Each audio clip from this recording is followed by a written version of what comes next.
The Higher Side Chats doesn't start with underwear ads or guilt-tripping donation pleas, nor would I ever commit the cardinal sin of podcasting and interrupt the flow mid-show to shill you an unrelated sponsor. But the free first hour episodes do have to start with a little PSA before we get into it to ever so quickly remind/inform listeners, both old/new, that you're about to get into what I'm sure is a great first hour of a high-level interview, but that means you're missing half the show. If you like what we do around here, get yourself a THC Plus membership and listen to the full 2-hour interviews as they were really designed to be and as I know you would enjoy them most. Give a little and actually get a little more in return of the thing you're actually engaging with. 5 episodes every month, plus forum access, community comments, downloads to all the closing cover songs, a plus show RSS feed to use with any private RSS feed supported app, and the occasional joint session bonus shows, which include the messages you might leave me about your own theories, experiences, or otherworldly encounters at thehighersidechats.com/voicemail. If you're not quite sure, if you just want to feel us out, or if you're only here for this particular episode, no worries. New first-time subscribers get a 7-day free trial when you sign up at thehighersidechats.com. Cancel anytime. Try it out, because it's so important to feed the things you want to grow and starve the things that gotta go. And with that said, let's get on with it already, huh?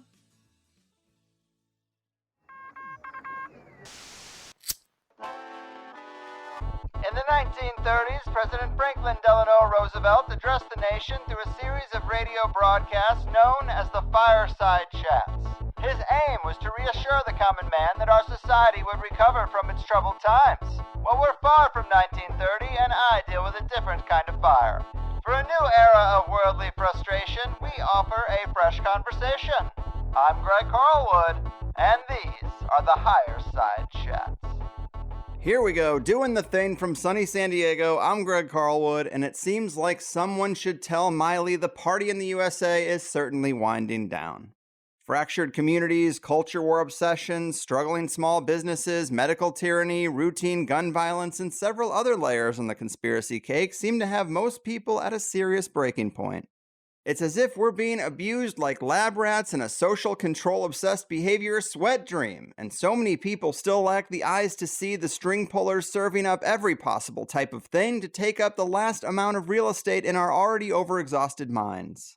And where does it all come from? Who are the real stage directors behind the curtain, now pushing monkeypox and another school shooting out into the spotlight? Well, everyone has their power pyramid mapped out in their own way, but after combing through the work of today's guest, David Whitehead, it seems like there are a few esoteric orders and nefarious knighthoods that really aren't getting the attention they should be. If you don't know David, he's the passionate Canadian podcaster behind the show Truth Warrior, as well as the co-host of Unslaved with Michael Tsarion. He weaves together the esoteric and conspiratorial with philosophy, mythology, history, geopolitics, and even self-improvement, as he's a passionate martial artist as well. He has a 7 and counting part documentary series out right now that's really catching fire called Cult of the Medics, as well as a little less heavy series called The Mars Chronicles, and I look forward to talking to him about both and more. The Canadian conspiracy chronicler, jiu-jitsu guru, and hardworking truth warrior, David, my man, welcome to the Higher Side. Hey, Greg, that was awesome, man. I really appreciate that. First of all, I love your show, and it's a real honor to be on with you, man. Too kind. I'm really glad we could make this happen. I catch a lot of what you put out, and we are so on the same page with many of the big themes that conspiracy podcasters tackle, and kudos on all your hard work. Funny enough, Michael Tsarion has a special place in THC history, as I started the show in 2010, trying to talk to comedians about conspiracy, and it just wasn't clicking until I decided to reach out to one of the researchers I liked so much, and that was Michael Tsarion. And after that interview, the whole direction and format of the show changed to what it is today, and it's great to see that he's still killing it, and you're right there running co-pilot. You guys do some great stuff together, man. Oh, thanks. I appreciate that. Yeah, Michael's been instrumental. He's a big mentor, friend, colleague now. We've been working together for many years. And what I loved about working with him was he didn't just say, hey, come listen to me.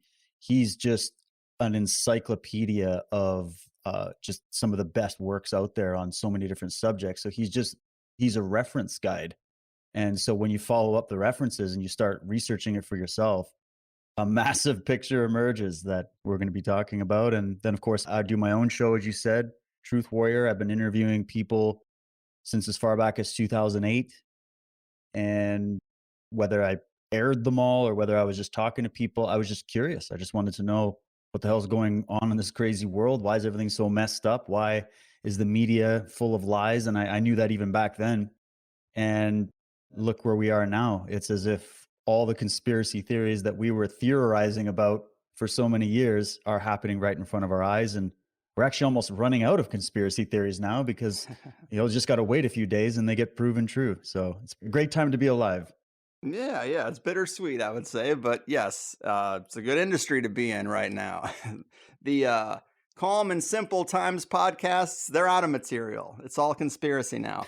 But as you are a neighbor to the north, I wanted to make sure we at least touched on what it's like being Canadian right now. Trudeau has really not been looking good in the alternative media, even the mainstream media. We had the trucker convoy, but now, several weeks later, it's easy for a lot of Americans to feel like COVID restrictions are pretty much over. If you're not captured by the fear, you can pretty much go and do whatever you want, at least for now. But Canadians still have it pretty rough, don't they? Well, yeah, it's insanity over here at the moment. I was very much involved with, well, let's just put it this way. I was following very closely what was going on with the trucker convoys. I've been trying to beat the drum of waking people up in Canada to what's really going on for quite some time, as many others have. And I was overjoyed to see it go critical, or not critical, but critical mass Yeah. in Canada, where basically over 11 million Canadians either came out and directly supported the trucker convoy in their local townships or on the overpasses, or they actually took the journey across this massive landscape to go and see for themselves what was going on in Ottawa during that time. While people came from all over the country, from all walks of life, all backgrounds, religions, political divisions, etc., to stand in minus 35-degree weather protesting for what is already laid out in our Charter of Rights and Freedoms in this country. And right now, and for many years, our government, our federal government, has been in gross violation of both national and international laws, which is something I've been trying to bring attention to. And when the pandemic really kicked off, I think people all over the world started to take notice to how all of a sudden all their governments changed, all of their media changed, the health regulations changed. They even changed the definition of what a pandemic was. They changed the definition of what a vaccine was. They changed, they basically ignored the Geneva Convention, the Nuremberg Code, all these different things that we've determined that protect your right for fully informed consent, your right for bodily autonomy, and your human rights. And we're seeing these violations happen around the world. And so one can't help but think there's a high level of sophistication and coordination going on here. And Canada is an excellent example of exactly that. Hmm. And we have Trudeau, teaming up with another party called the NDP party, which was supposed to be an opposition party, but now they're in bed together. Our Conservative Party leadership here is also swamp right top to bottom. There might be a few good guys in there, but they're definitely outnumbered at this point. We've even had other parties rise up, like the People's Party of Canada, led by Maxime Bernier, who is one of the most smeared, slandered, and attacked politicians in Canada ever since he left the Conservative Party to try to start something better that was more in line with traditional Canadian values.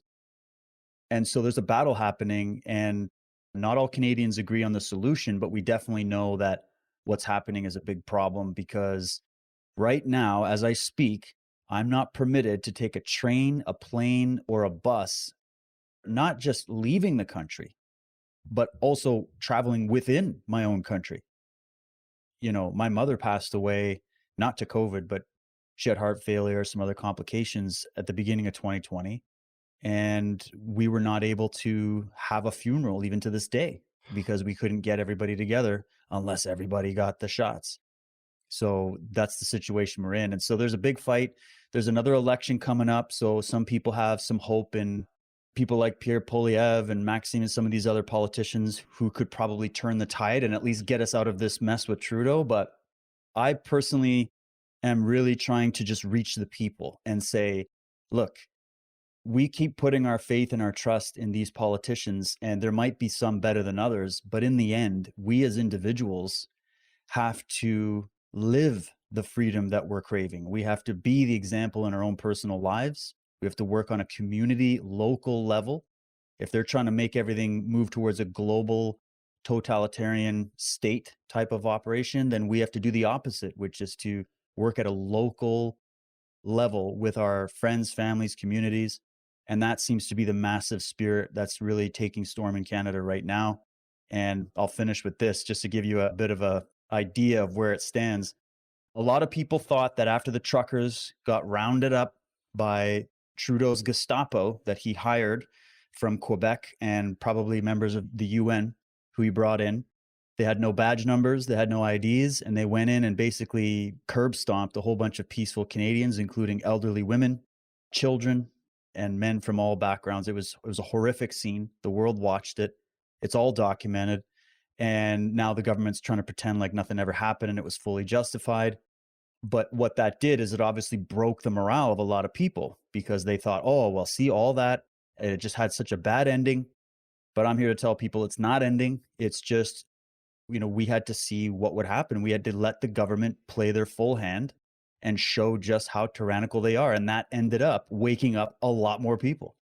And so recently, Health Canada, I don't know why they decided to do this as a poll on Twitter, but instead of just asking a question, but Health Canada, they did a poll asking the question, are these vaccines safe and effective? And do they stop the spread and transmission of COVID? True or false? They put it as a poll. And if you just think about it, Twitter has been a problem with shadow banning, censorship, troll accounts, bot accounts, all these fake accounts. It's probably made up majority of fake accounts at this point because everybody's already fled due to the other waves of censorship. So whoever's left on Twitter either has created a new account or is just still the remaining minority, allegedly, that would be hanging on for dear life on a platform like that. And yet, even with that, even with all the fake accounts, even with all the banning of probably all the best people, they ended up with a poll where it said 87% out of, I think it was over 40,000 people voted on this poll. 87% said false, that was a false statement, that these vaccines are safe and effective.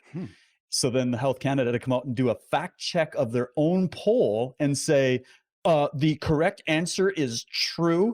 And it was just literally, I think, one of the most embarrassing moments for the government. If you can imagine that 87%, I think if this even would have been 3 months ago, it would have been maybe around 50%. But we're at that point, Greg, where in Canada, even the people who got the jabs, I was even just talking to a friend of mine who he was oblivious to the whole thing, went along with it. He just wanted to live his life and he got all 3 jabs and somehow survived to this point. And he's like, well, these guys are lying because I got COVID like twice after getting the jabs. And I'm like, yeah, so people are waking up just by a factor of reality hitting them, right? And that's a tide that no amount of propaganda can ever combat effectively. And we're seeing the results of that. So I say to people, the trucker convoy had a massive victory.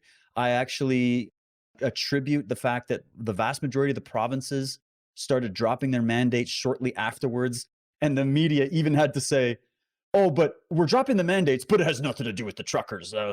And so anyways, I see it as a net positive in the long run. And the resistance to tyranny in Canada has only just begun.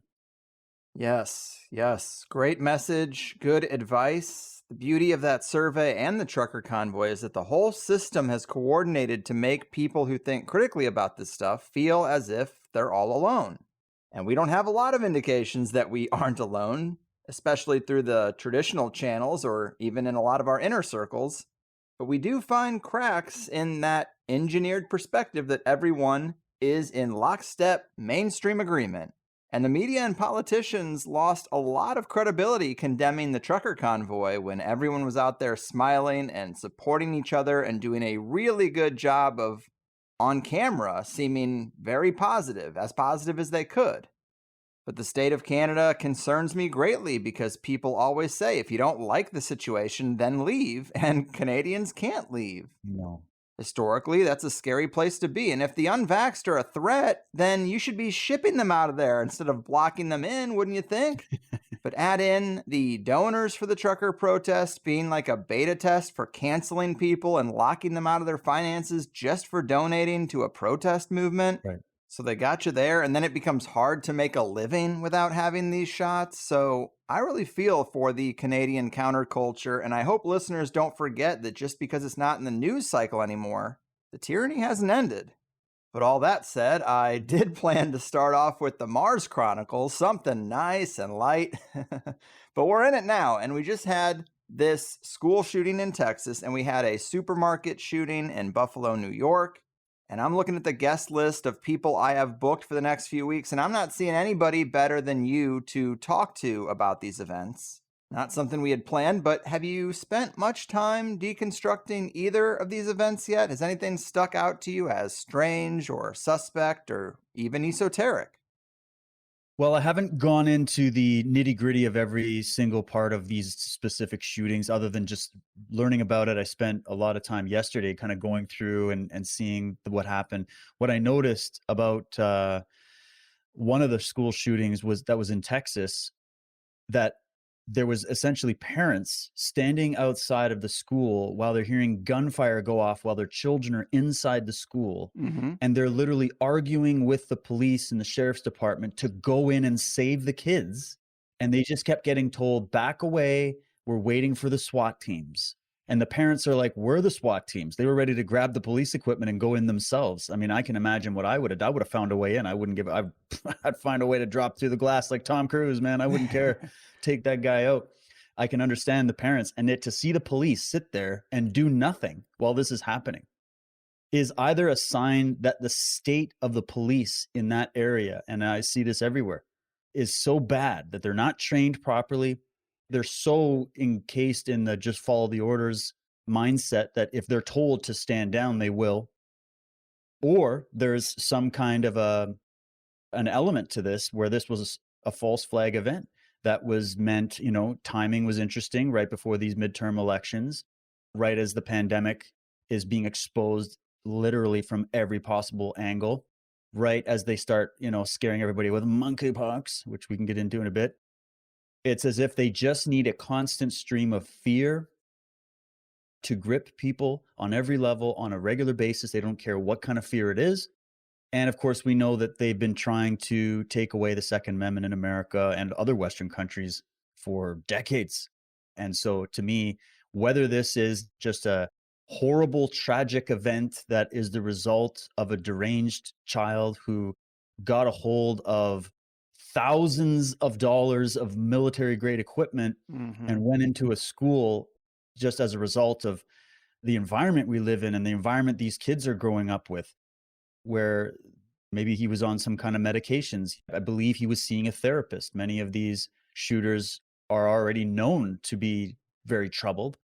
And he was posting pictures of himself with his weapons and how he was saying he wanted to kill people and all that. So, and it was interesting that the county, I believe it was with this one in Texas, I was reading that they actually had started a program not that long ago where they did like an AI system of trying to track down troubled youth so that they could stop school shooters. Like, it's just interesting that they actually had a program. It was like a unique program of trying to stop these shooters. And they had this very sophisticated AI system of how to pick up different character traits, etc. And yet there's this kid basically advertising on his social media how sick he is and what kind of stuff he's into. And you just got all the signs right in front of you. And yet not only did they stop him, it's as if the police, just like on January 6th, they just go, yeah, go right on in, keep going. Mm-hmm. And that's the feeling. I don't have all the details, but it's just, I can understand. Actually, I can't even imagine what these parents must be going through, having to sit there helplessly listening to their children being murdered Right. and terrorized. And the police are doing nothing. I mean, that was the one piece that really stood out for me. And then I saw that it was in a press conference where the sheriff is out there. I think he even went on CNN And they're like, yeah, the cops didn't go in because they were concerned about the risk of being shot. I'm like, yeah, that's part of the job. I mean, do you have firefighters that are afraid to go into a burning house? I mean, you're a firefighter. Welcome to day one. You're a police officer. You got a firearm for a reason. You're trained to deal with this. You got a bunch of moms that are ready to go in there. And yet you guys are too cowardly to go in and stop genocide from happening. So I think that, this is where we could bring in the other layers, the deeper layers of many of these different CIA programs, the MK Ultra stuff, the history of psychological warfare, grooming different types of shooters. There was even an article that I just posted on my Telegram, and it was from 2018, and it was entitled "Parents Catch FBI in a Plot to Force Mentally Ill Son to Be a Right-Wing Terrorist." Yeah. And it was reported by the Last American Vagabond. And I won't recount the whole thing, but there's been many cases where there's actually legal suits against the FBI because they believe that FBI agents and handlers were actually grooming their children for these types of scenarios. And if you don't even get into that, you can just get into the fact, look at the media, look at the type of environment we live in. That alone is grooming violence in these young children, and just that disassociation, and that what kind of drugs was this kid on, So many questions that I have, but I'll just tell you this. There's a lot that stinks about these things. And we know these shootings have been going on for a long time in America. And oddly enough, Greg, they seem to happen in the areas that have the strictest gun laws. And although I know this one was in Texas, apparently there's certain counties that are a little bit different than others. And even just the whole topic of this has been put on full blast in the media, because we know the ultimate agenda is to disarm law-abiding citizens and to funnel that means of power distribution into the hands of the criminal networks and the government, which, if you get into the history of government, just read a book called Death by Government by R.J. Rummel. You'll understand why so many people are not really that interested in giving up their right to defend themselves.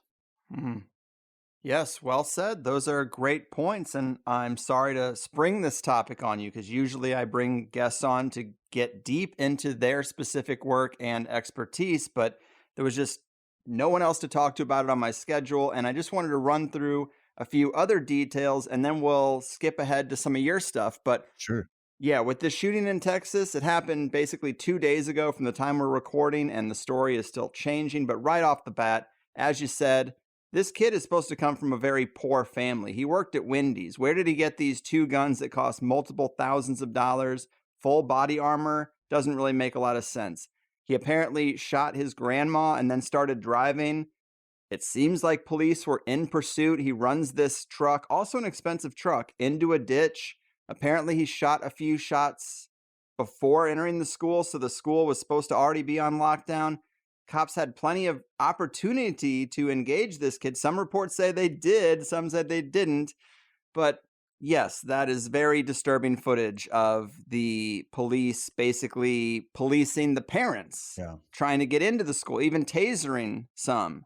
And they let this guy in there with the guns for over an hour. I saw one report where the headline said he was in there for 91 minutes with 19 dead. And we know the esoteric significance of 9 and 1. Whether it was really 91 minutes or not, they put those stories out with the coded numbers in the headlines, and it just doesn't add up. And then one other point, I wanted to give credit to this guy who goes by Brother Berg. I might try to get him on for an interview, because these numerology, synchromystic guys always fascinate me. And he describes his work as deciphering mathemagic synchronicities of scripted reality. But he looked at this kid's birthday, May 16th, 2004, and found that it's 33 years, 3 months, and 3 weeks from the founding of the World Economic Forum. And it's also 66 years, 6 weeks, and 6 days after Klaus Schwab's birthday. Interesting. And I haven't necessarily vetted that, but if it's right, I mean, that's too specific to be random, if you ask me. And I just wanted to jump over to this Buffalo shooting to make a point about it. But this happened in a supermarket, and this guy seems to have described himself as authoritarian left, despite the news saying he was a right-wing conspiracy-obsessed nut, and that's just a small thing that speaks to how the media shapes these narratives. But what I find interesting is that one of the victims was a security guard who worked at the supermarket. So not just a random shopper, but somebody who was clearly going to be there. His name was Aaron Salter, and he had a side business called AWS Hydrogen Technologies, and he has YouTube demonstrations of getting regular cars and trucks to run on water. And just like the top comment on his YouTube demonstration says, it seems like people who create HHO electrolysis systems in gas vehicles all end up dying. Mm. And if you know anything about Stanley Meyer and a few others in that space, that does seem to be true. It's something that the oil oligarchy has been doing for a long time. There are no alternatives but us. And this just seems to be really coincidentally conflicting with that oil everything monopoly. And so they've done it before. It just seems like it's in the mix of why this might have happened. Also, let's add that the shooter drove over 200 miles to get there. I would think there was a closer grocery store if your goal was just to create chaos. So Right. that kind of seems intentional. I've seen it before where, there really is one target, but to hide that fact, you kill a bunch of people and make it seem like a random thing. But good point about this kid going to a therapist. A lot of these kids are on antidepressants and SSRIs. And so often the news will report that investigators already had a file on the shooter. And everyone asks, well, why didn't they get him then? And the obvious answer to me is that this is how they find the people to manipulate into becoming mass shooters. Unstable, volatile, naive, not so bright, poor. And then they give them access to weapons they could never get on their own. And they coax them down the path and then shoot them as the heroes at the end of the day. So it just seems to be a template that happens. Grooming is the right word for it. I interviewed a guy years ago named Trevor Aronson, who is kind of a conventional NPR kind of journalist, but he wrote this book called The FBI's Manufactured War on Terror. And it is just a book full of these stories of kids in forums getting caught up with a person who tells them that they should commit violence, and then that is an FBI agent, and they give them the gun, and they set them all up. It just seems like MK Ultra is alive and well. So many of these kids, when they do get out alive, they say, I heard voices in my head telling me to do this, or I don't remember anything.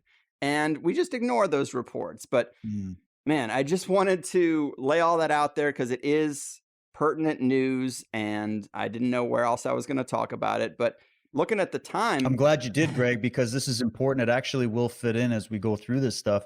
And I'll tell people right now, the only evidence of conspiracy that you need about this is to see that the actual solutions to these types of issues, like child school shooters in America and etc., there are solutions that could be implemented easily to stop this permanently. It would never happen. For example, just in New Mexico, there are schools where the teachers themselves are all armed. There's a video I also just posted on my Telegram. There's this one school in New Mexico where literally all the teachers are trained and they all carry 45s. And the people that are just allergic to guns or whatever, they're going to be squeamish about that. But are there school shootings at those kind of schools? Absolutely not, because there's this weird thing that predators do, whether they're in the wild or whether they're interspecies predators within humanity, is they look for easy targets. They look for unprotected areas. They're not going to come after something that's going to be an immediate fight for them. That's why they target schools. They target vulnerable areas that have very, very strict gun laws. I'm trying to remember what state it is that has the loosest gun laws, and they have the lowest instance of these types of shooting events and crime. Whereas if you go to places like Chicago and other places with very high levels of gun laws, man, it's a war zone in these places. And it's as if someone wants to keep this going on in perpetuity because they refuse stubbornly to actually enact, whether you like that solution that I just said or others that could be used. They don't ever do it. They create the environment for crime to thrive, because just as we're going to be covering in the medical mafia scenario here with Cult of the Medics, there's a business of profiting in more ways than just money off of disease, death, terror, and crime. And when people understand that, the world will start to make more sense. And if we can admit that to ourselves, then we can finally solve these problems and eradicate this from really, I don't know if we can ever get rid of it completely, but we could significantly reduce it. That's for sure. Well said.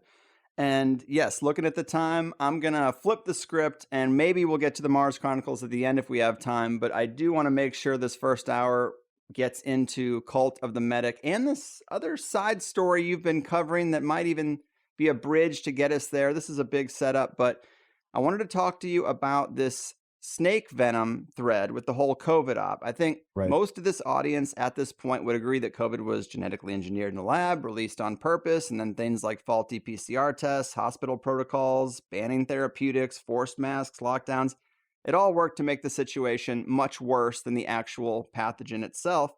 And the latest data on the vax damage from the Pfizer documents is pretty shocking too. And we don't need to rehash all the things we've already talked about. But there's this new angle that's presented in a documentary from Dr. Brian Ardis called Watch the Water. And you interviewed him on your podcast along with Judy Mikovits, and it's very good. But the intro to this film says, last December, Dr. Brian Ardis received a text message from an emergency room physician friend of his that sent him down an unexpected and bizarre rabbit hole that may explain the adverse events from the vaccines that have been reported. The text read, "Hey, Dr. Ardis, if you got bit by a rattlesnake, would you go to a hospital and get anti-venom?" Brian had no idea what this meant. He immediately set about researching snake antivenom. He discovered that most are either monoclonal or polyclonal antibody treatments, just like the monoclonal antibodies that the CDC just removed as a COVID treatment in favor of remdesivir, which is almost guaranteed to kill you, but which is now nonetheless the only government-approved treatment for infants and children with COVID in the US. He says, "I realized all of a sudden monoclonal antibodies are antivenom. The federal government doesn't want us using antivenom. Why are they fighting antivenom, and why are we finding antivenom works against COVID? Is it not a virus? Is it a venom? This is what I want to know. Is COVID a venom, and is this why they don't want you using monoclonal antibodies?" So that is the setup. Elaborate on this for us and how it might expose the whole cult of the medic for what it is. Well, I'm really glad you brought this up. And I'll just say right off the bat that what I'm doing with this theory that Dr. Ardis has brought forward is I'm just chasing it down right to the bitter end. Because the good thing about these things is whether it all ends up explaining everything or being the total picture, I have personally learned things about biological weapons, about how these peptides are used in so many different things within pharma, within even your pesticides and many of these other drugs, etc. Also learning the fact that there are curative elements that are contained within snake venom, which is really interesting to start diving into. But when I look at it, I go, all right, I came into this from studying the symbolic occult level. That's where we get into Cult of the Medics. Is essentially what we're dealing with is an ancient serpent cult. That's what it is. They're a cult of the serpent. Look back at the ancient worship of serpents was one of the most oldest forms of religion next to things like worshiping the stars and things like that, and the sun and the moon. Serpent worship was a huge thing. And look at the symbolism that's contained within the medical pharma industry. It's nothing but serpent symbolism. What is the modus operandi of the serpent? Even there's a military statue, I think it's outside of Fort Bragg. I'm trying to remember the name of the statue, but it's actually a statue of a soldier from World War II, I believe, who's stepping on the head of a serpent. And this mimics some of the Greek renderings of that symbol or even St. George and his dragon, the slaying of the dragon, the stepping on the serpent. Think of even the references in the Bible. Unfortunately, snakes get a bad name in mythology, but it just has to do with how they operate. And so I came in from all that, and we actually did a series on this. Dr. Ardis's interviews are included in that series. I started out with my good friend Josh Reed, who I'm doing Mars Chronicles with, where we were doing, ancient serpent cults. He had also interviewed Dr. Ardis. And when the documentary came out, I've got to say, I wasn't as into the way that the Stu Peters film rolled this out, because I feel like in one sense it was good because it kind of broke it down and with a lot of drama and hype for the layman who maybe just can't understand it. But in another sense, when it comes to other scientists and colleagues, Dr. Ardis has been under attack, daily. and, you know, also has had some legitimate criticisms, which are important as well in the process. But I feel like after doing the interviews, we pulled out so much more about this that really helped explain it, because the cartoonish image people got from that, the general impression people got was that what he was proposing was that basically they're just milking or king cobra and crate snakes, and they're just pouring big vats of snake venom raw right into the water supply. So one of the first rebuttals was, well, you know, your gut, you know, you can fight off if they ingest it, you know, you have a mechanism to basically fight off the venom from reaching anything that's going to hurt you. So that wouldn't really work. But what we have to really get into is just the level of sophistication in biological warfare. And that's why I just conducted an interview with Dr. Tao Braun, who I highly recommend you get on this topic. He has a significant background in bioterrorism and things like that. And his angle on it, he was actually the one that I think also helped contribute to Dr. Artis coming out, because he had said he tried to come out with this and just got zero traction. But when they did the film, it's what blew it up enough, even if it was a bit cartoonish and missing some pieces, it blew it up into a thing that then now we can go in and look deeper and say, okay, is there anything to this? I think there's something to it.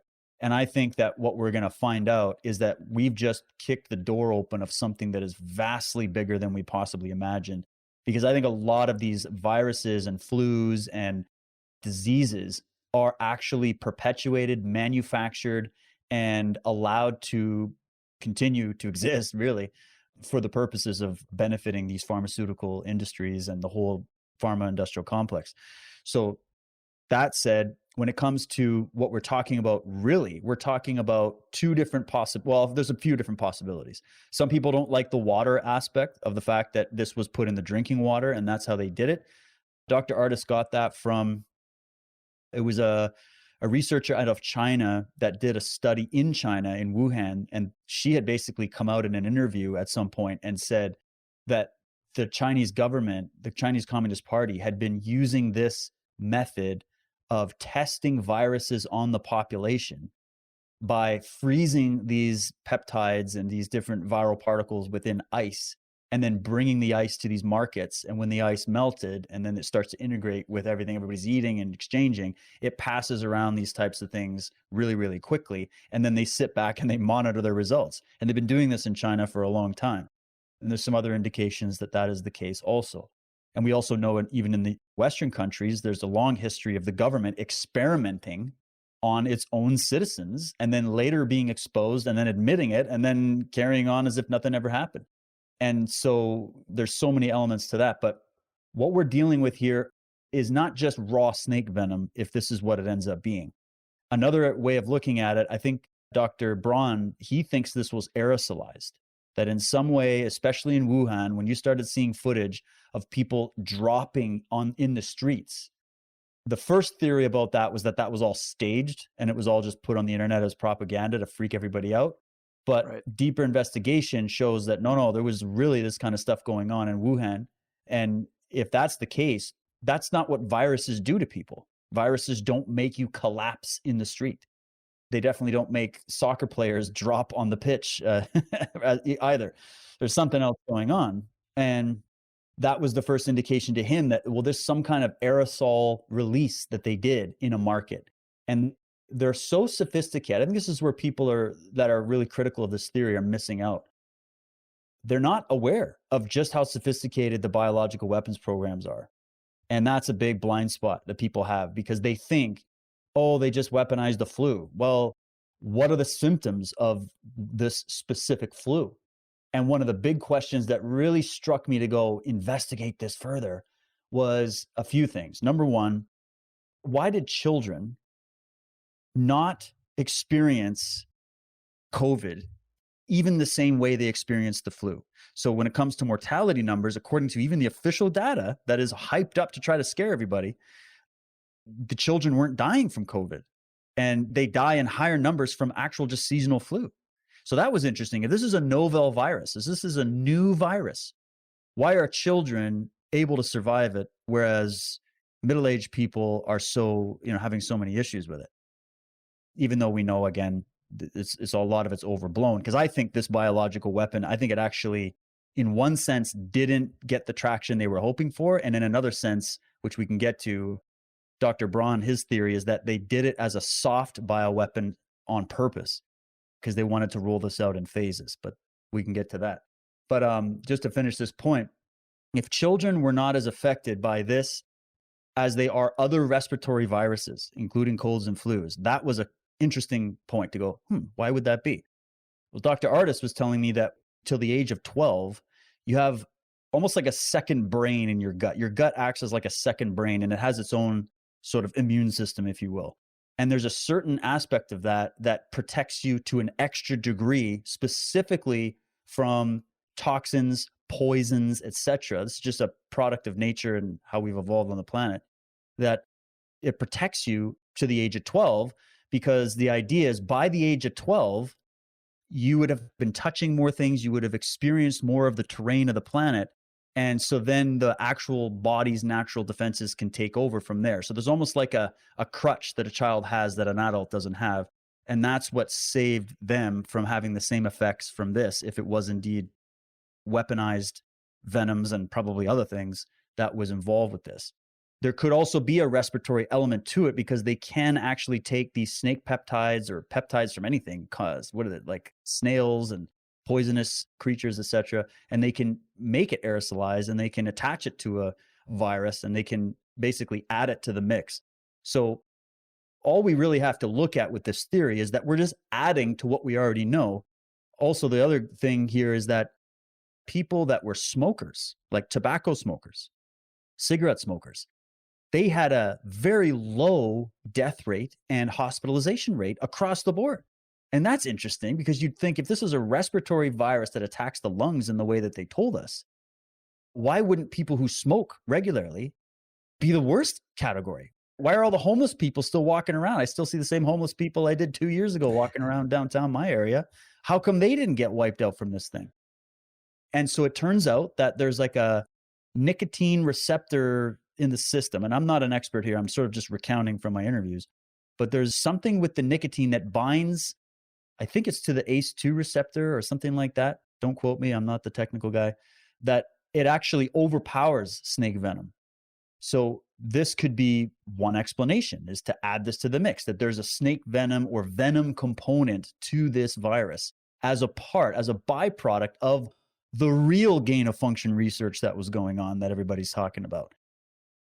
And then the other point I'll just add real quick, because there's so many, I recommend people go and watch the interviews and then go look at the sources. I've put the sources all over my social media, because I want to know the truth as well. I'm not committed either way. I just want to know what's really going on. When people realize that the recommendations that came out of this theory from Artis and from Braun and many others now, Mikovits are into it now, is that we're just adding to the prescription of what can be given out to people that are suffering from this, or people that have even been jabbed, because there's definitely something in the jabs that's continuing to perpetuate this. There's definitely issues with remdesivir, as you said. It's a toxic drug. It shuts down your liver. It acts like a poison in the body. So we're just saying, hey, you can add, if people were to look at this, if doctors were to look at this as envenomation, what does that do? And with some of the solutions that didn't work with the idea that this was just some respiratory virus, but might work with the fact that we envision this as being an actual biological attack, and that there's poison peptides from different creatures involved with this, that could also change the way that they look at the solution. And from what I've heard and what I've seen a little bit on my own experience, that some of these protocols are actually having incredible results. A quick anecdotal story is that I had a friend of mine, I've known him for a long time. He's a very healthy guy, never gets sick. He's a contractor for a living. And he told me, before I even broke down this theory to him, he told me he had I found out he got COVID. So I went over to see him, check in on him. And he said, oh, dude, it was crazy, because I was with my crew. We were working on the site. Everybody was fine. We had to take the ferry back to the island afterwards. We all had a meal on the ferry. And then I'm driving home, and I suddenly just get hit with like flu symptoms, like just out of nowhere. It wasn't like it slowly built up. It's just as if, he says, I felt like I got poisoned. That's what he told me. I didn't even tell him the theory yet. And he goes, then what was crazy is my body started seizing, and the body aches were just crazy. It was the worst part of it. And then later the lung issue came on. It wasn't lungs right away. It was later it became lung issue, where he was kind of coughing and breathing and weird and all that. So I just said, hey, well, I did this interview with Dr. Artis. He had said that he had done tests. He basically just given people nicotine to try this nicotine gum. And I know that sounds crazy to people, and it even sounded crazy to him. I said, I don't know. We're all just trying to figure out what the hell this is. Try chewing some of this gum. I literally picked it up and brought it to him. And he said he chewed it for the full day just to try it. He woke up the next day and he was back to normal. He couldn't believe it. It was like just as quickly as it came, it was gone. And I've heard a few other people now, since I started doing these interviews, emailing me saying that the same thing happened with them. I'm not saying this works for everybody. I'm just telling you what I experienced. And I think that's interesting. So when we really unpack all the facts around it, because this is where people start having issues. And I've also interviewed people that don't think it is, and they've even written articles trying to debunk Dr. Artis's theory. But what they typically do is they misunderstand what he's actually saying.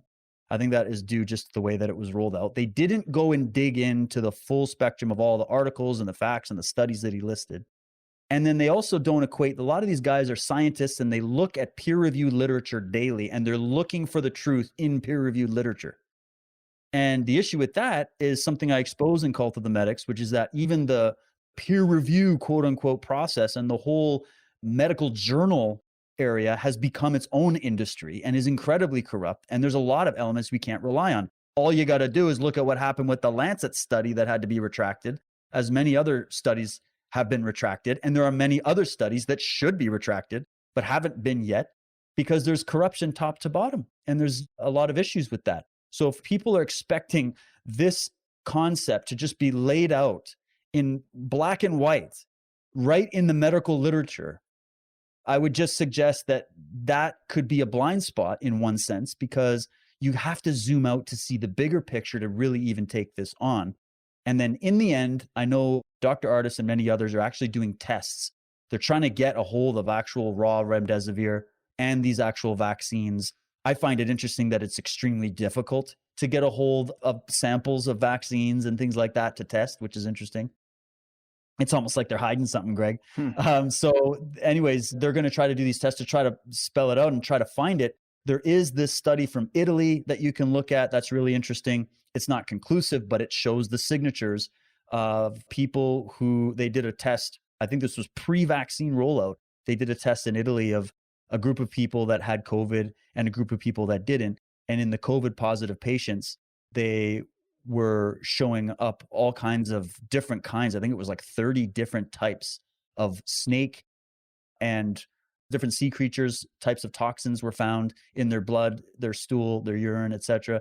And so that was one of the other things that was very interesting. So there are elements of this within the peer-reviewed literature, but it's not up to, a lot of guys don't just buy that. So I believe no matter how you look at it, whether it's just a respiratory virus, whether it's the people that believe viruses don't exist and it was all statistical fraud, or whether we're talking that there were venom peptides, that this is a poisoning, which I think actually, just really quickly as I'm saying that, go look up the word virus, in an etymological dictionary. So you see the history of the word, and the history of the word in both Greek, Latin, and also even in Sanskrit means poison. So the fact that people are saying they felt poisoned, it might actually be the case. And that might actually explain a lot of these viruses and flus and things that are going around, that we're actually there are elements that are being weaponized from nature in these labs to perpetuate sickness and disease that can be profited from, not just financially, but also to move the power dynamic up to the top and centralize control, and also achieve the dream of these globalists, which is to bring the numbers of the population down slowly over time. So there it is. There's so much more to it, but that's kind of the nutshell version of it. Yes, that is a great summary. And I know there are going to be people in this audience that are like, God, no, not another COVID theory. I get it. But, this has been really compelling to me. And it does not even totally conflict with those viruses don't exist people, because I've had those guests and a couple of them have mentioned what they think what we call viruses actually are the peptides and these parts of plants and animals that are harmful to us attached to bacteria and then put out there, and they call it a virus. So honestly, we're kind of splitting hairs. Like, I really don't even care if they can make invisible poisons and put them out into the environment and they spread through, and you don't want to call it a virus. I really don't care. That's functionally the same thing to me. And it is a really good summary. Dr. Braun, that interview is compelling. He does mention, as you said, if you get COVID, why don't you just try some nicotine gum and see how you feel? Like, just try it out. It's not hard to get, and it is an interesting point. And Can I say one more thing on that, Greg? Just real quick. Yeah. For people that are skeptical about it, also remember the process of investigation here, okay? We don't have to commit to a theory. A theory is there for us to use as a tool so that we can get a framework for thought and how we're going to get to the truth, right? Mm-hmm. We have to go through something called the apophatic approach. This was brought out by Sherlock Holmes and all of that, about how you find the truth. The truth is not just going to be sitting there looking at you in the face. You know, I guess sometimes it is, but most of the time you have to remove all of the obstacles to the truth. And it's a painstaking process of elimination, right? So in order to get to the truth, you have to eliminate first the untrue so that the truth gets revealed to you. So when we look at these theories, don't just pick a camp and stick with it. Look at them all and go, yeah, let's agree on the fact that they've attacked us. They're using this as a means to depopulate, to change the order of society, and to bring in more controls from the top levels and to centralize power in the world. We just went through the largest transfer of wealth in human history when they shut down all these small businesses and funneled all the money to the top.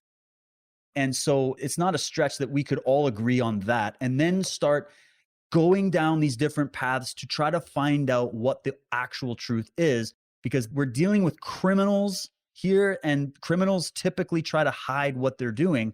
So we're trying to uncover all of that. And when you're doing it, it is important to entertain and look at these and go down this. And sometimes you come up and go, you know what? I went all the way down the rabbit hole and I still came up with nothing. But I did learn a lot along the way. And I at least eliminated that as a possibility. So to the people that say, oh, this is just a big distraction, there's so many more important. It's not a distraction. If you're able to hold multiple things in your mind at once and entertain these ideas, and realize that in order to understand one thing, you sometimes have to look at the polar opposite. So it's not a distraction. It's part of research. It's part of detective work. It's part of the real scientific method that should have been going on this entire time. And unfortunately, all the top fields of science have let us down due to the corruption, due to the fear, due to the government pinning them down. And so that means us, we the people, right now, you and me, Greg, and people listening, we're going to be doing the science now. And we're going to make mistakes, but that's okay. That's part of learning what the truth is. So I just want to ease everybody's tension a little bit, because I know everybody gets up in arms when there's new ideas, but let's be a little more open-minded and just try to look at this. I think when we look behind this curtain, we're going to find something even bigger than any of us imagined. Mm-hmm. Amen. Amen. Yeah, we're investigating a crime and reverse engineering what was done. It's not easy. Another point I was going to throw out there about the aerosol thing is Dr. Braun said that heavy pollution helps it hang in the air. So, you know, when we have these other people who are like, oh, it was 5G because look at all the cities. It's like, well, if you spray a poison into the air and it hangs in the air because there's so much pollution, that could look like an overlap with 5G. But he said China knew this because they got out water cannons and did serious pollution reduction and air scrubbing right when the thing hit. So it's like they knew something was up there in the air, and that was kind of telling. But before this first hour runs out, I wanted to tie this into the Cult of the Medic series and get into the serpent symbolism, you know, because that's going to be very key if they're using a peptide from a snake venom. And the history here, because the Knights Hospitalier are pretty key. And the medical system has always been sort of sick. Lots of third world and psych ward experimentation with drugs and vaccines, lobotomies and bloodletting, the use of things like mercury. And we all just sort of go along with it as if to say, well, this is the best they knew at the time. This is what they thought was medicine. But it's pretty clearly, in retrospect, not medicine. And experts, even 50 years ago, should know that cutting a chunk of your brain out and the way it made people turn into just vegetables wasn't medicine. So I really think we give them too much of a pass, and they might have always had negative intentions masked as therapy and medicine. And talk to us about that. This kind of the symbolism of the serpent that goes right on through all of this, the Knights Hospitalier, and just the history of what you're calling the cult of the medic. Yeah, great introduction there. So, Cult of the Medics is a documentary series. People can watch it for free right now. I put it out for free. I just have a little donation there, or if you can't do that, just share it. That's all I'm asking for. And it's going to be a 12-part series. I definitely got my work cut out for me. Yeah. I'm 7 chapters in, and I'm currently producing chapter 8 right now. And what it is it's a collection of all my interviews, all my notes that I've been looking at for over 18 years on this subject. And it actually weaves in all the subjects. I'm really trying to take down the house with this one because it's all connected in the end. And I know you're very aware of that, Greg. And what this is that the Cult of the Medics is we're looking at the ancient history and the roots, the occult roots of what we call the medical industrial complex. People have heard of the military industrial complex coined by Eisenhower to warn us about that. Well, the medical industrial complex works very much in the same fashion, and it's all the same players. Surprise, surprise. There's a massive tie-in here symbolically. The symbol of the serpent doesn't necessarily mean anything evil in itself. It's just a symbol like anything. But symbols are dualistic, and it depends who's using it, Is it the Bloods and the Crips using it for their gang signs, so to speak? Or is it people using ancient mystical symbolism to try to help awaken humanity? And when you look at the symbol of the serpent, it's one of the most ancient symbols on the planet. It's in all the fairy tales. It's in all the stories, whether we're talking dragons, serpents, lizards, creatures, whatever.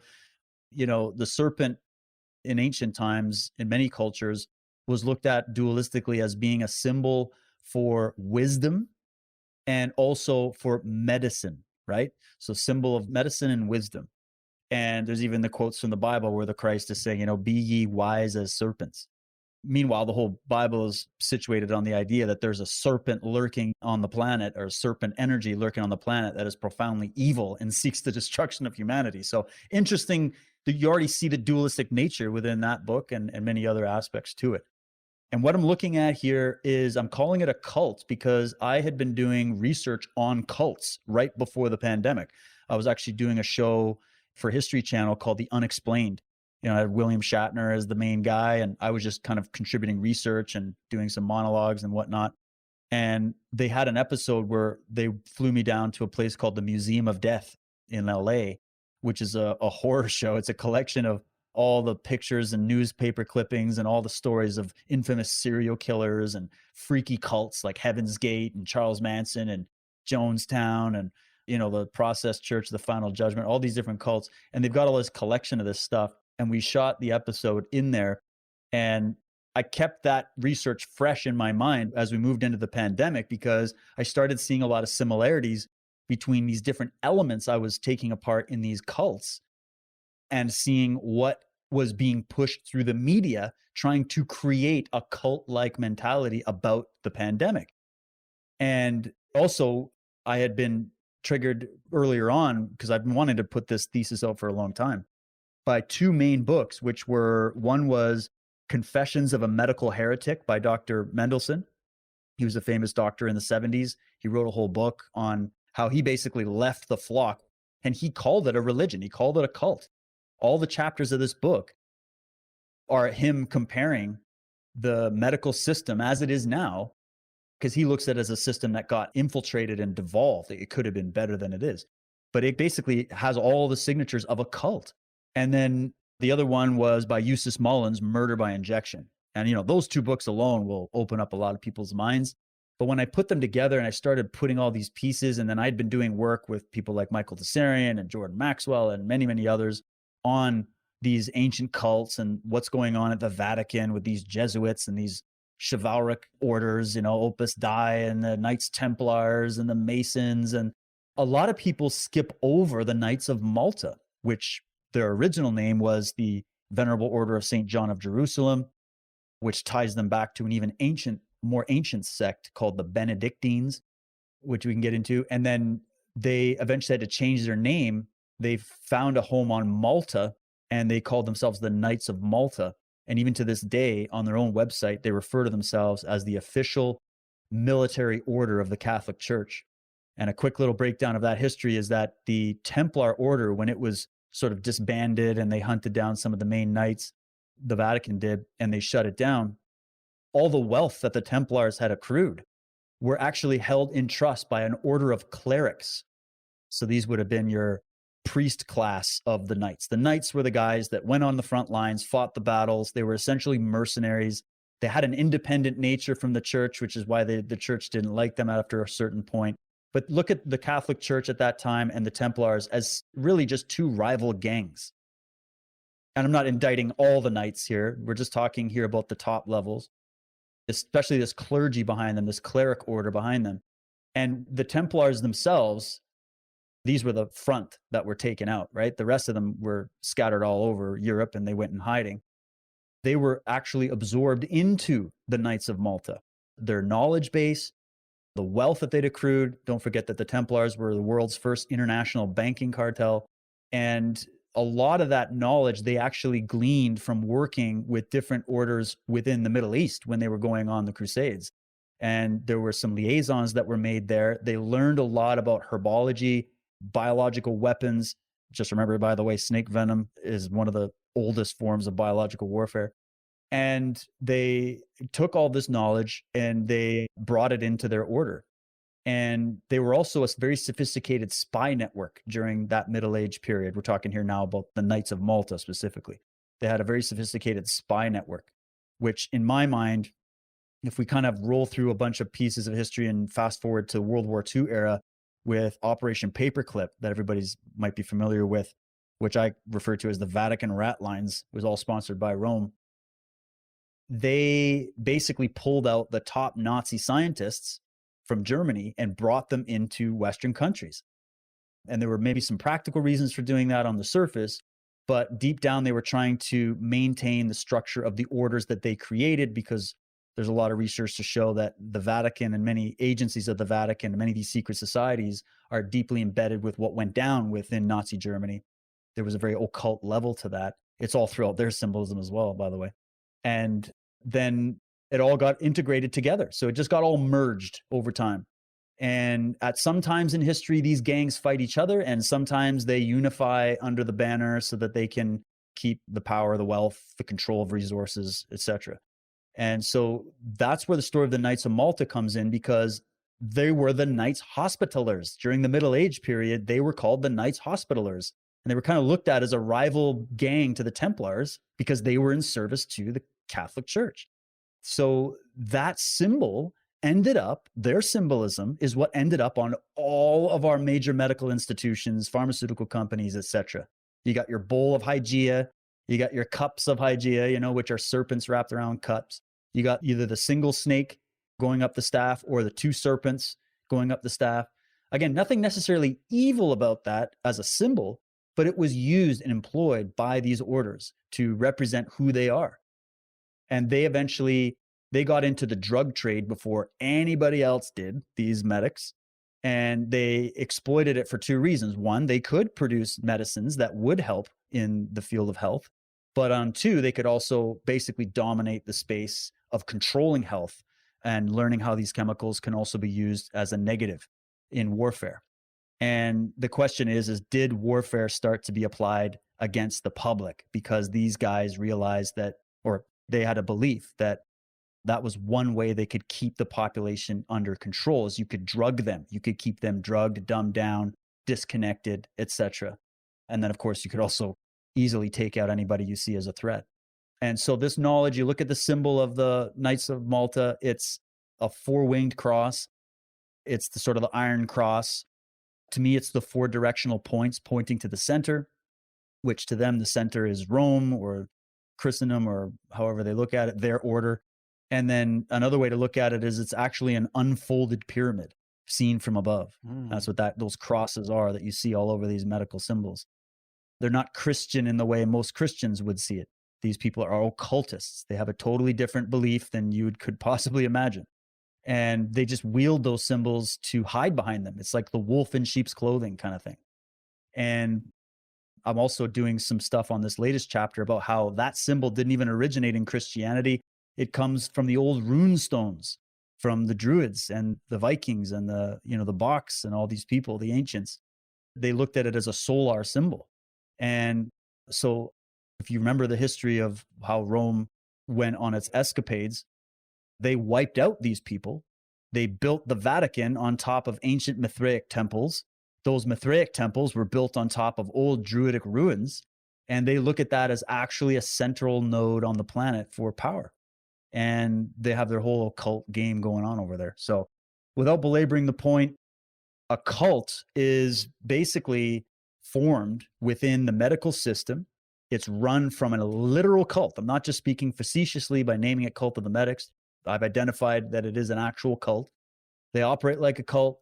Look at any doctor today that speaks against the colleges or goes against the central line. They're treated as heretics in the same way that they would have been treated as heretics during the Inquisitions. And it's basically an old ancient story of secrecy, mystery, conspiracy, intrigue, like you couldn't imagine. And actually, I'm trying to tell that story on top of the canvas of what we just went through in the pandemic to really illustrate the point. And my final statement is that I was going to release this earlier, but I held off because I saw this pandemic unfolding and I wanted to see where it was going to go. I'm glad I did, because now I have way more evidence to bolster this idea than I did before. That's why in the series, you're going to see me touching on a lot of different subjects that might seem disconnected, but if you stick around long enough, you'll see that it's all connected in the end. Cheers to that. Yes, it is a really great series, and you did a good job breaking it down there. I also wanted to throw this out, but Michael Desarian in one of your interviews has a great line about just why doctors wear these white coats. It all started with the robes, and then they went to like the lab coats, and it's white coats in the beginning, black robes at the end, and they got you from cradle to grave. You start life in a hospital and you end in a hospital if they have it their way. And it's just, totally lockstep, full spectrum dominance. And we just kind of take it for granted, even though it's right there under our noses. But man, I really loved it. This has been a lot of fun. Looks like it's about that time. I think we covered a lot of great ground, the light and the heavy, the light and the dark, you could say. Something for everyone. But let the people know about any other projects you got going on, where to get the podcast, your website, all that important info. Well, Greg, first of all, thank you for what you do. You do a great show, and thanks for having me on. This was a lot of fun. I appreciate you letting me rant a little bit. I get very passionate about this stuff, as you can tell. It is my life after all. And I appreciate everybody that likes to come and check out what I'm doing. If you want to learn about Cult of the Medics, very simple. Just go to cultofthemedics.com. It's all there. All the episodes are there. You even get download links. You can download the MP4 and watch it offline. You can share it on your own channels. I want this out as far and wide as possible. And then if you want to get into the real deep, advanced level research on all of these types of subjects, these alternative subjects, you go to unslaved.com. It's a paid school or paid online platform that I do with Michael Tsarian, kind of dissecting and bringing out all of his research. And it's less than a cup of coffee a month. And it's what allows us to do this work. And it's already thousands of hours of unique information and presentations you're literally not going to see anywhere else. And then for my main public show that I do for free, I do it once or twice a week. I do video logs, all kinds of stuff.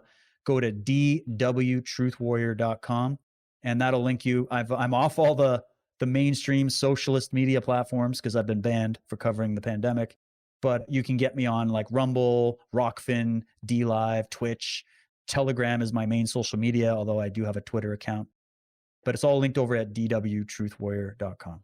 Awesome. Busy guy, but it's certainly been a pleasure. Maybe you can put in a good word with Michael that I'd love to have him back and help promote the things that you guys are working on together and that he's been on for the last decade. Sure thing. Our audience has definitely grown considerably since 2010, so I think it'd be worth it. But hey, either way, David, I really enjoyed it, and you've made some great content for sure. I don't doubt that you will continue putting out awesome stuff, so keep fighting the good fight and take care.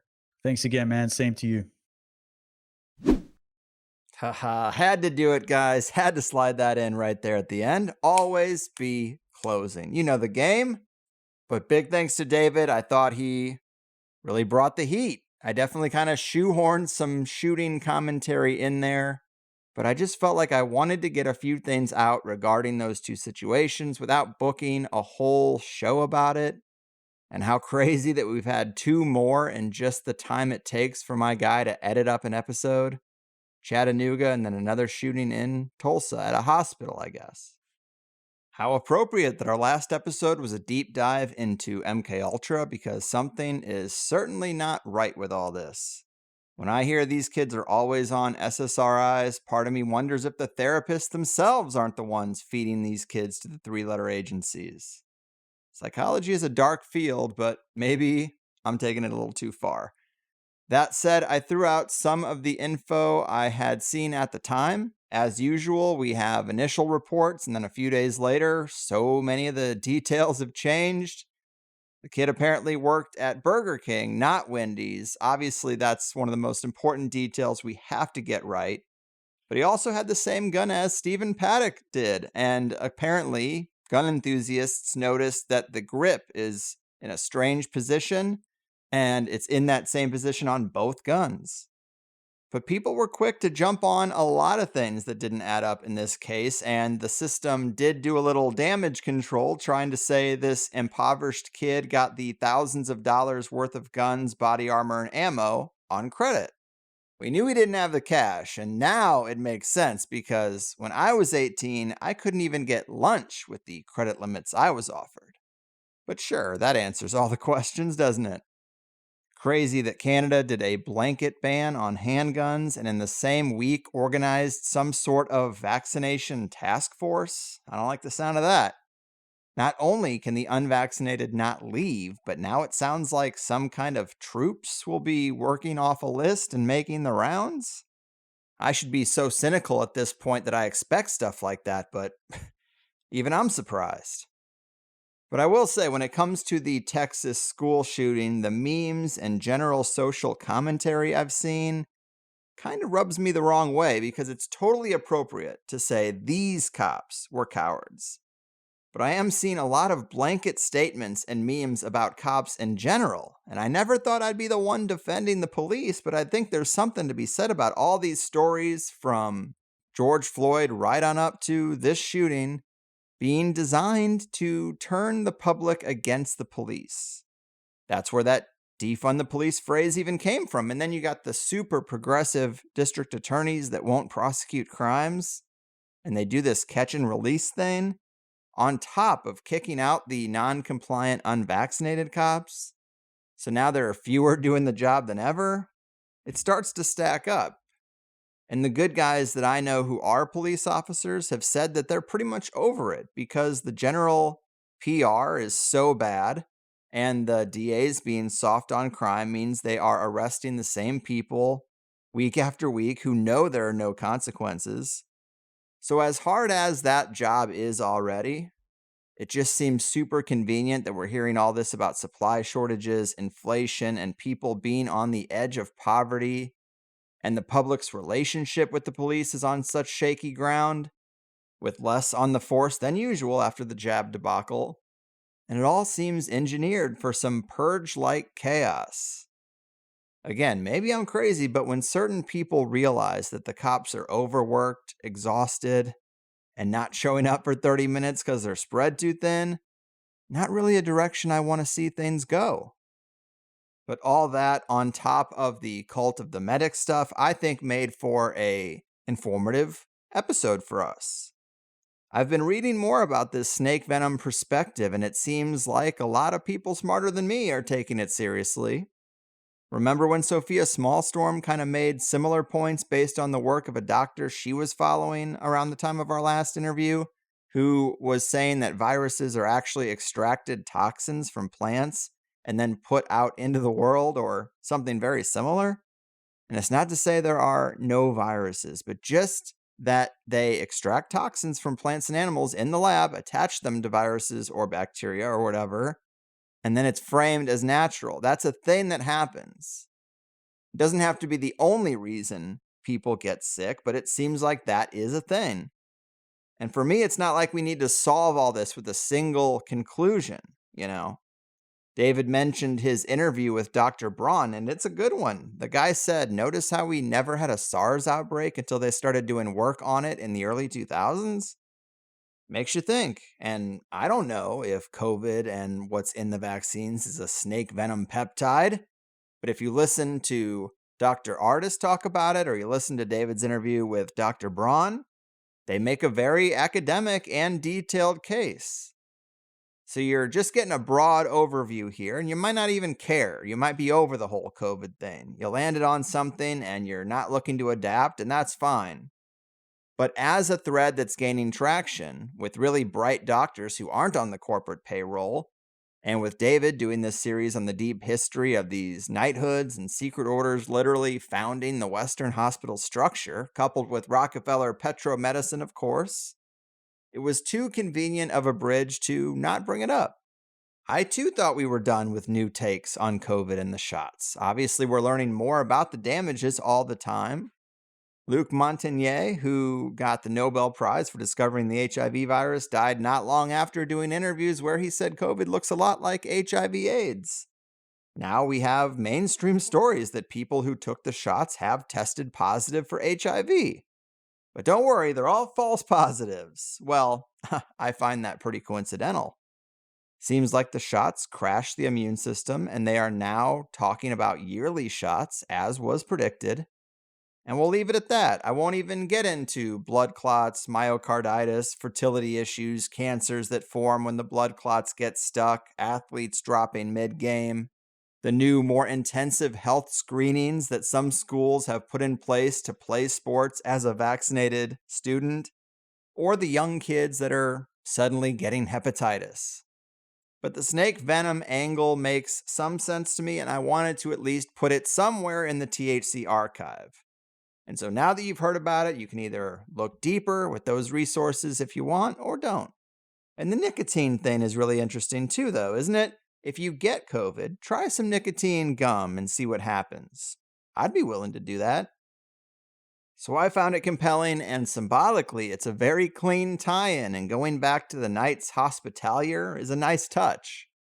We throw shade at a lot of power pyramid factions, but we haven't talked about these under-the-radar knighthoods in a long time. I haven't really thought of them as the most relevant group, but if you listen to Michael Tessarion talk, they sound like the goddamn apex. The greatest trick the devil ever pulled was convincing the world he didn't exist, right? But that's the show. If you only heard the first hour, come on, help me out here. If you find the first hour worth your time week after week, it's time to convert. Out of respect for me not doing ads at least, right? Plus, you get a whole second hour, and today's we talked about the Serpent and the Shield, the Red Cross and the Knights of Malta, dissecting elite factions, and the question of if they are non-humans at the top. Ancient hybridization and the elite, the Mars Chronicles, we finally got to it. The very important question of if our media is dishonest today, how bad do you think our history is? A good little section about the peer review system and how backwards that is, and we talked about cognitive dissonance and genius. I'm sure there's more, but that's what I can think of right now. Double your pleasure, double your fun, thehighersidechats.com 7-day free trial. Come on! And as for the Higher Side Meetups calendar, it's looking pretty bare, except for one request in St. Louis to get some beers, but it's not even really an event. It's a vague request. The right way to do it is to just say, hey, here is where we're going. This is when we'll be there. Come on down. But the calendar is just something I set up for you guys. Hopefully some new events pop up soon, but we will see. Maybe everybody's coming down to Austin on the 25th to meet me and Gordon. Oh, I also just found out Michael Wan will be there as well. So what a trifecta of conspiracy podcast goodness. Very exciting. Only 23 days away. And another good reason why it's important to support the people you like, because sometimes you get invited to a free event in Austin, and that's a beautiful thing. But I suppose that's all she wrote. Big thanks to David for all his work. He really makes me feel like I could be doing more. maybe I'll start. But let him know if you liked it. Put a bug in his ear about bringing the OG Michael Tsarion back to us. That would be a real treat. But until then, I'm getting out of here. Your move, Hospitalier Knights, Snake Venom Scientists, and card-carrying Cult of the Medics members. Your fucking move. This is important, hear what I said. I'm trying to tell you, it's not paranoia, not in my head. It's just the hard truth. Knocked on your door while I still can to ask you a question, 'cause I know your head is still in the sand. Don't be sheep to your slaughter for the rest of your life. Oh, pressed, but you're getting woke. You say you don't want to be stressed until the day you die. Tough luck, my friend. Did you get the memo? Can't you see that we're so screwed? Don't you know we're our kung food? Can't you just admit we're screwed? I'm gonna tell you this anyway. It's a scary dark world, scarier every day. Scary dark world, no matter what you say. Scary dark world, don't think we'll be okay. Can't you see that we're so screwed?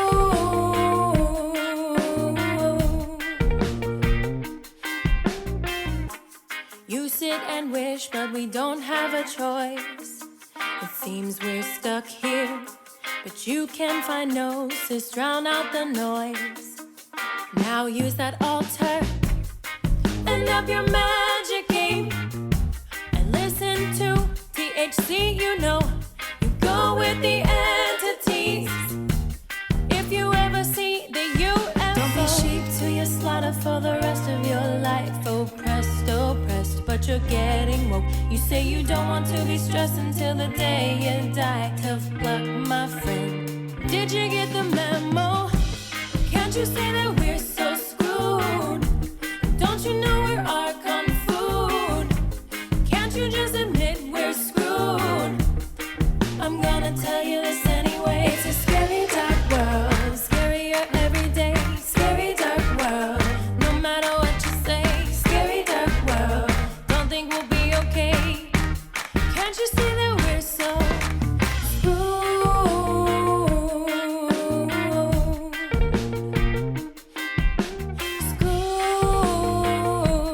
yeah.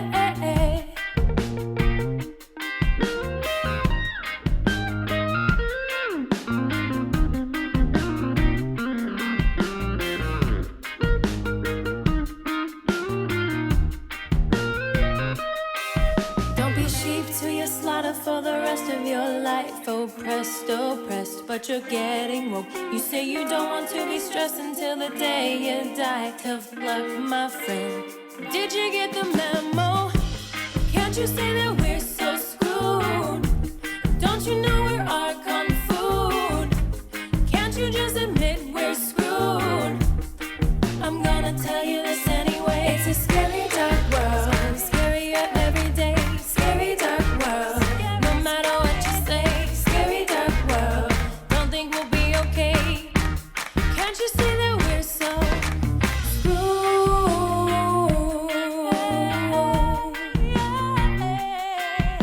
Screwed, yeah.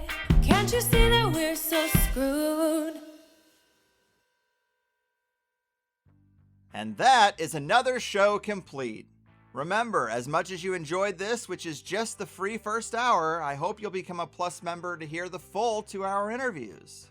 You also can engage with other Plus members in the comments and the forums, and you'll find your answer to one of the most common questions I get, which is where can I find those cover songs that you use at the end of the show? Well, they are free downloads for Plus members too. And without Plus members, I can't hire the occasional musician to bring these odd cover song ideas to fruition. Plus members are how I'm able to do what I do without ads and without the big machine being on my back. We can fit so much more into a 2-hour interview, and I do my best to make it worth your time and money. The conversation only gets deeper, weirder, and more controversial in that private hour. How could it not, the way things are going? But the best way to sign up is at thehighersidechats.com, where new first-time subscribers always get a free 7-day trial because I'm just that confident.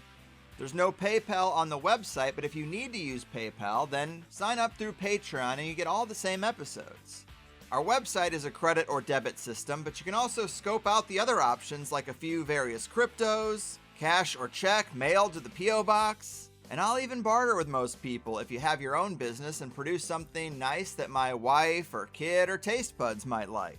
But the architects of consensus reality have made it clear that these themes and topics aren't really welcome on the main stage. And so this is how we secure a little counterculture corner for ourselves, and I hope you'll join Plus because that is the only way it works. Besides, you can cancel anytime right on your profile page.